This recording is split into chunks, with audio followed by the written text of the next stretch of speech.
સાલિયાણા બાંધ્યા હતા સાહેબ. ઇતિહાસ વાંચી લેજો કે તમને આજીવન ભારત સરકાર એક નાનકડી થોડી ઘણી રકમ તમારા વડવાઓના તમારા સંતાનોને એક સાલિયાણું આપશે. અને સાહેબ 75 વર્ષ પછી માત્ર 25 આખી જિંદગી માટે સાલિયાણું આપ્યું હતું. એ શરતે 562 રજવાડા ભેગા થયા હતા. હાલો અમે હવે કઈ કદાચ નહીં કરી તો અમારા છોકરાઓને એક નાનકડી રકમ તો મળશે ને. તો કે હા, એ મોંઘવારી પ્રમાણે સરકારમાં ઠરાવ કર્યો હતો. અને 25 વર્ષ પછી 1975 ઇન્દિરા ગાંધીની સરકારે કોઈ પણ જાતની કહેવત વગર સરદાર પટેલ ઓફ થઈ જાય પછી એ સાલિયાણા કેન્સલ કરવામાં આવ્યા. આ સરદાર પટેલની આત્મા સાથે કરેલો અન્યાય હતો. આ તમને ખાલી કહી દઉં.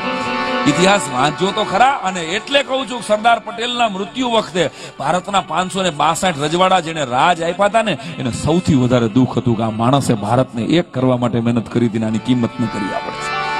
આ ભારતનો સાચો ઇતિહાસ છે જે તમારા સુધી કોઈ દી નહીં પહોંચે. કારણ કે ઇતિહાસ જેમ સમજાવી અને હંતાડીને સમજાવવામાં આવ્યો છે સાહેબ. કારણ કે આમાં પાયા ડગમગી જાય એમ હતા. સરદાર પટેલનું મોત થાય ત્યારે એક પણ કેબિનેટ મંત્રી એની સ્મશાન યાત્રામાં ન જઈ શકે. એટલે આદરણીય જવાહરલાલ નહેરુએ ત્યારે જ કેબિનેટની મીટિંગ બોલાવી હતી. આ ફેક્ટ ફાઇલ છે સાહેબ, જેની વાતો કોઈ દી નહીં આવે.